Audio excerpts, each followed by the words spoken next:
அனைவருக்கும் வணக்கம். நம்ம ஹிந்து நியூஸ் பேப்பர்ல என்னென்ன இம்பார்ட்டன்ட் நியூஸஸ் இருக்கு அப்படிங்கிறத பார்ப்போம். ஸோ முதல்ல பார்த்தோம்னா cyclone Asna forms over Kutch rain losses Gujarat அப்படின்னு சொல்லி கொடுத்துருக்காங்க. ஸோ சைக்ளோன் அஸ்னா அப்படிங்கிறது அந்த அரேபியன் சி சைட்ல நமக்கு ஃபார்ம் ஆயிருக்கு. அதனால குஜராத்ல தென் பாகிஸ்தான்ல ஒரு சில பாட்டுல வந்து நிறைய மழை பெய்யறதா இந்தியன் மெட்ரலாஜிக்கல் டிபார்ட்மெண்ட் வந்து நமக்கு சொல்லியிருக்காங்க. சரியா? ஸோ இதுல பெக்குலியரான விஷயம் என்ன அப்படின்னு பார்த்தோம்னா அரேபியன் சீல ஆகஸ்ட் மந்த்ல வந்து சைக்ளோன் ஃபார்ம் ஆகுறது அப்படிங்கிறது ரொம்ப ரொம்ப ரொம்ப ரேரான ஒரு விஷயம். ஓகேங்களா?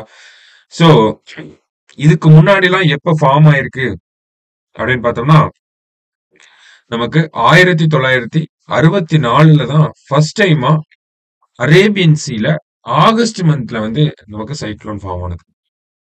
சாரி 1964 1944 தான் ஃபர்ஸ்ட் டைமா ஃபார்ம் ஆயிருக்கும். சரிங்களா? அதுக்கப்புறமா 1964 ஃபார்ம் ஆயிருக்கும். அதுக்கப்புறமா 1976 ஃபார்ம் ஆயிருக்கும். இப்போ 2024 ஃபார்ம் ஆயிருக்கு. சரிங்களா? சோ கிட்டத்தட்ட பார்த்தோம்னா ஒரு 4 வருஷம் தான். எல்லாமே 4 நாள்னு வரும். ஒண்ணு மட்டும் 6. சரியா? சோ அரேபியன் சீல ஆகஸ்ட் மந்த்ல ஒரு சைக்ளோன் ஃபார்ம் ஆகுறது அப்படிங்கிறது ரொம்ப ரேரான ஒரு ஹாப்பனிங். இது வரைக்கும் 4 முறை தான் நடந்திருக்கு. 1944, 1964, 1976, 2024 இப்ப ஃபார்ம் ஆயிருக்கு. சரிங்களா? சோ இதனால குஜராத்ல நிறைய மழை, வெள்ளம் தான் படமா நமக்கு கொடுத்திருக்காங்க. சோ இந்த சைக்ளோனுக்கு அஸ்னா அப்படின்னு சொல்லி பேர் வச்சிருக்காங்க. அஸ்னா அப்படின்னா என்னன்னா one has to be acknowledged or praised அப்படின்னு கொடுத்திருக்காங்க. One to be acknowledged or praised அப்படின்னு சொல்லி இந்த பேரை யார் வச்சிருக்காங்க அப்படின்னா பாகிஸ்தான் தான் வச்சிருக்காங்க. சரியா? அஸ்னா புயலுக்கு பேர் வச்சது பாகிஸ்தான். அஸ்னா அப்படின்னா பிரைஸ் பண்றாங்க அப்படின்னு அர்த்தம். சரிங்களா? சோ அதை பத்தின செய்திகளை தான் நமக்கு இந்த இடத்துல கொடுத்திருந்தாங்க. இது மட்டும் இல்லாம இன்னொரு புயல் வந்து ஆந்திரா ஒடிசா கடற்கரை ஓரங்கள்ல ஃபார்ம் ஆயிட்டு இருக்கிறதா சொல்லியிருக்காங்க. அதனால ஆந்திரா ஒடிசால நல்ல மழை வரும் அப்படிங்கிறதையும் இந்தியன் மெட்ரலாஜிக்கல் டிபார்ட்மெண்ட் நமக்கு சொல்லியிருக்காங்க. அதான் ஃபர்ஸ்ட் நியூஸ்ல நம்ம பாக்குறோம். அடுத்ததா எடிட்டோரியல் பேஜ்ல பார்த்தோம்னா a game plan for India's success as 2036 Olympic host அப்படின்னு சொல்லி கொடுத்துருக்காங்க. Host or host. ஓகேவா? சோ 2036 ஒலிம்பிக்ஸ் நம்ம நடத்தணும் அப்படின்னு சொல்லி பிரைம் மினிஸ்டர் இண்டிபெண்டன்ஸ் டே ஸ்பீச்ல வந்து சொல்லியிருப்பாரு. சோ அந்த வகையில இந்தியாவோட ஸ்போர்ட்ஸை ரெண்டா பிரிச்சு நம்ம பார்க்க போறோம். சரிங்களா? ஒண்ணு இந்தியாவில் இருக்கக்கூடிய அத்லெட்ஸை பத்தி பார்க்க போறோம். அடுத்தது இந்தியாவில் இருக்கக்கூடிய ஸ்போர்ட்ஸ் இன்ஃப்ராஸ்ட்ரக்சரை பத்தி பார்க்க போறோம். சோ அத்லெட்ஸ்ன்னு பாக்குறப்ப நமக்கு நிறைய விஷயங்களை மத்திய அரசாங்கம் பண்ண ஆரம்பிச்சாங்க. சரிங்களா? நேஷனல் ஸ்போர்ட்ஸ் டெவலப்மெண்ட் கோட் அப்படிங்கறத வச்சிருக்காங்க. 2010க்கு அப்புறம் வந்திருக்கும். கேலோ இந்தியா அப்படிங்கிற திட்டம் இருக்கு. கேலோ இந்தியா கேம்ஸ் அப்படிங்கிறது 2017 இருந்து நடந்துட்டு இருக்கு. கேலோ இந்தியா யூனிவர்சிட்டி கேம்ஸ் அப்படிங்கிறது இருக்கு. அது மட்டும் இல்லாம கேலோ இந்தியா யூத் கேம்ஸ் அப்படிங்கிறது நடந்துட்டு இருக்கு. இந்த மாதிரி நிறைய இப்ப இந்த வருஷம் பார்த்தோம்னா கேலோ இந்தியா பாராலிம்பிக் கேம்ஸ் அப்படிங்கிறது நடக்குது. ஓகேவா? சோ இந்த மாதிரி வரிசையா நமக்கு கேம்ஸ் நடந்துட்டே தான் இருக்கு. Khelo India youth games, first Khelo India, அடுத்தது Khelo India university games, Khelo India youth games, Khelo India paralympic games அப்படின்னு சொல்லி வரிசையா நடந்துட்டே தான் இருக்கு. அதே மாதிரி பார்த்தோம்னா கீர்த்தி அப்படின்னு சொல்லி ஒரு ஸ்கீம் இருக்கு.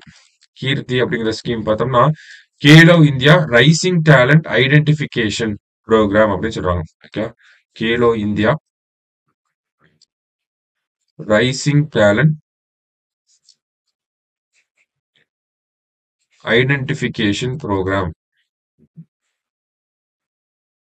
அப்படின்னு சொல்றாங்க. ஓகே, சோ இந்த Khelo India rising talent identification programme கீழே நிறைய அத்லெட்ஸ் செலக்ட் பண்றாங்க. ஓகேங்களா? 9 வயசுல இருந்து 18 வயசுல இருக்கவங்க இந்த கீர்த்தி ஸ்கீம்க்கு எலிஜிபிள்.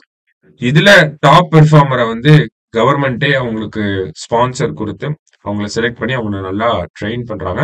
சோ இந்த பாரிஸ் ஒலிம்பிக்ல கூட பார்த்தோம்னா இந்த கீர்த்தி ப்ரோக்ராம்ல இருந்து செலக்ட் ஆன ஒரு 28 பேர் வந்து போயிருந்திருப்பாங்க. மொத்தம் 117 பேர் போயிருப்பாங்க. அதுல 28 பேர் கீர்த்தி ப்ரோக்ராம்ல இருந்து செலக்ட் ஆனவங்க போயிருப்பாங்க. சரிங்களா? சோ இந்த மாதிரி இந்தியாவில ஸ்போர்ட்ஸ வந்து ஊக்குவிக்கிறதுக்காக மத்திய அரசாங்கம் நிறைய விஷயங்களை வந்து பண்ணிட்டே தான் இருக்காங்க. ஆனா குறிப்பா நம்ம இதுல தெரிஞ்சுக்க வேண்டிய விஷயம் என்ன அப்படின்னு பார்த்தோம்னா ஸ்போர்ட்ஸ் அப்படிங்கிறது யூனியன் லிஸ்ட்ல இருக்கா ஸ்டேட் லிஸ்ட்ல இருக்கா அப்படின்னு பார்த்தோம்னா ஸ்டேட் லிஸ்ட்ல தான் இருக்கு. ஸ்போர்ட்ஸ் அப்படிங்கிறது ஸ்டேட் லிஸ்ட்ல இருக்கக்கூடிய ஒரு விஷயம். இங்க கொடுத்துருக்காங்க பாருங்க. Sports is a state subject under or entry 33 of the state list under 7th schedule of the constitution அப்படின்னு சொல்லி கொடுத்துருக்காங்க. ஸ்போர்ட்ஸ் அப்படிங்கிறது நமக்கு மாநில பட்டியல்ல இருக்கு. மாநில பட்டியல்ல என்ட்ரி 33ல நமக்கு இருக்கக்கூடிய ஒரு விஷயம். சரிங்களா? சோ இருந்தாலும் மத்திய அரசாங்கம் ஸ்போர்ட்ஸ் இந்தியா லெவல்ல ஸ்போர்ட்ஸ் டெவலப் பண்றதுக்காக நிறைய விஷயங்களை பண்றாங்க. அந்த திட்டங்களை தான் நம்ம பார்த்துட்டு இருக்கோம். மத்தபடி பார்த்தோம்னா இந்தியா 2036ஆம் ஆண்டு ஒலிம்பிக்கை நடத்தணும் அப்படிங்கிறது இந்தியாவோட ஒரு கனவாகவே இருக்கு. ஏன்னா இதுக்கு முன்னாடி இந்தியாவுல ஒலிம்பிக் போட்டிகள் அப்படிங்கிறது நடந்ததே கிடையாது. சரிங்களா? அதே மாதிரி பார்த்தோம்னா இந்தியா ஏதாவது ஒரு மேஜர் டோர்னமெண்ட்டை ஹாஸ்ட் பண்ணியிருக்காங்களா அப்படின்னு பார்த்தோம்னா apart from cricket world cup, apart from hockey world cup அதெல்லாம் தவிர்த்துட்டு பாக்குறப்ப 2010ஆம் ஆண்டு காமன்வெல்த் கேம்ஸ் வந்து நம்ம நடத்தியிருக்கோம். காமன்வெல்த் கேம்ஸ் எங்க நடத்திருக்கோம்னா 2010ல நியூ டெல்லியில வந்து நடத்திருக்கோம். சரிங்களா? இருந்தாலும் காமன்வெல்த் முடிஞ்சதுக்கு அப்புறமா காமன்வெல்த் ஊழல்னே சொல்லி ஒரு பெரிய கேஸ் நடந்துச்சு. சரிங்களா?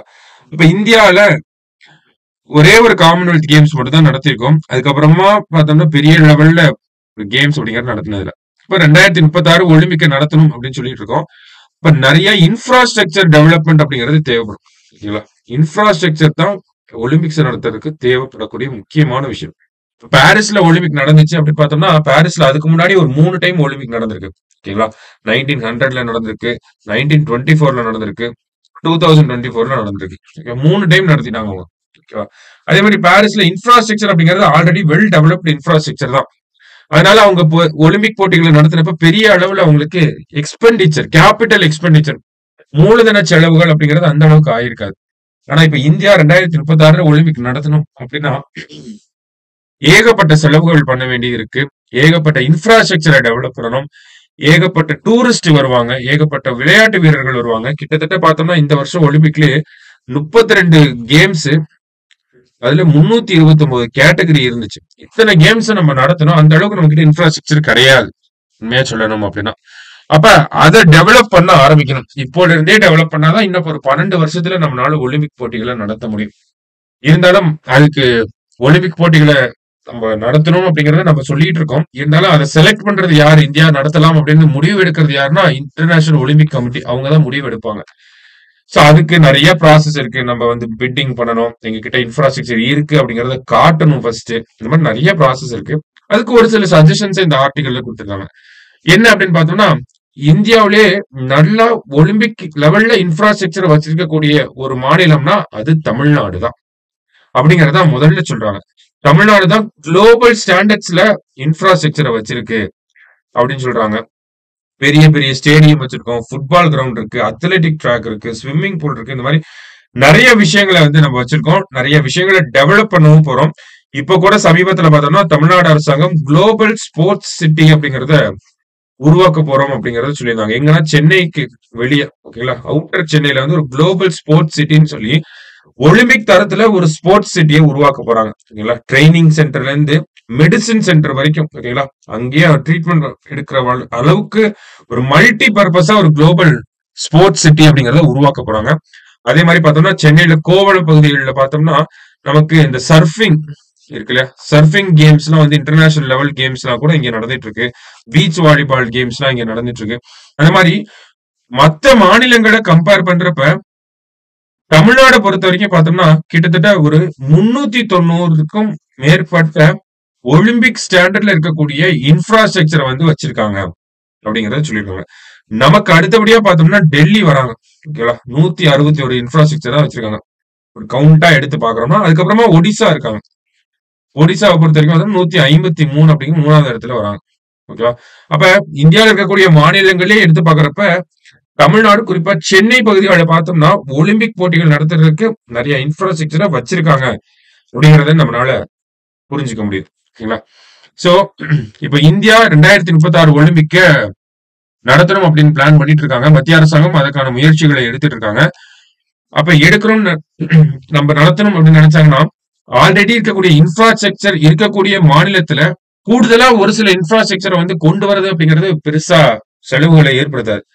அதை விட்டுட்டு புதுசா குஜராத், உத்தரப்பிரதேஷ் போன்ற மாநிலங்களை தேர்ந்தெடுக்கிறாங்க மத்திய அரசாங்கம் அப்படின்னா அங்க ஃப்ரம் த ஸ்கிராச் இருந்து நிறைய விஷயங்களை பில்ட் பண்ண வேண்டியிருக்கும். இதே தமிழ்நாடு போன்ற மாநிலங்கள் சூஸ் பண்ணாங்க அப்படின்னா நம்ம கிட்ட ஆல்ரெடி நிறைய இன்ஃப்ராஸ்ட்ரக்சர் இருக்கு, இன்னும் கொஞ்சத்தை மட்டும் நம்ம டெவலப் பண்ணா போதும்.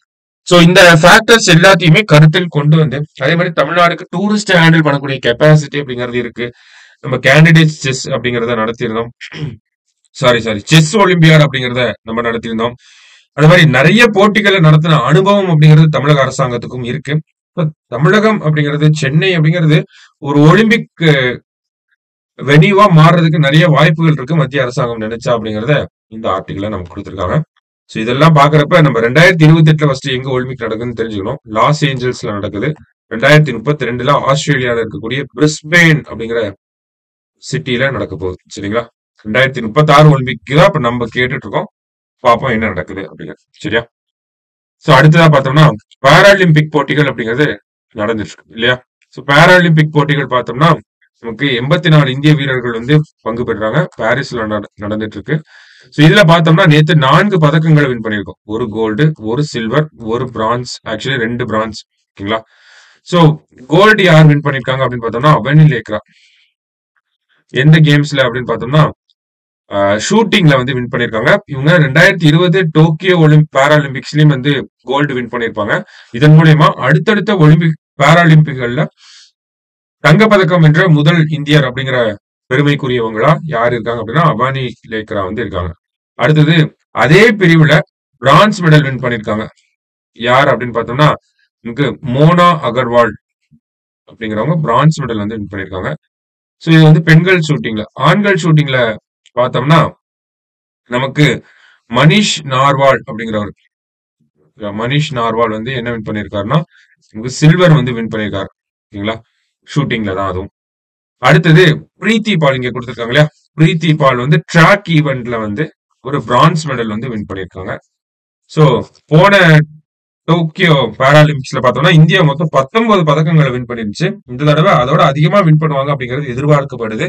முதல் நாளே ஒரு நல்ல தொடக்கமாகவும் இந்தியாவுக்கு இருந்திருக்கு. சரிங்களா? சோ அடுத்தடுத்து வின் பண்ண நம்மளும் பாப்போம் யார் யாரெல்லாம் வின் பண்றாங்க அப்படின்னு சொல்லி. சரியா?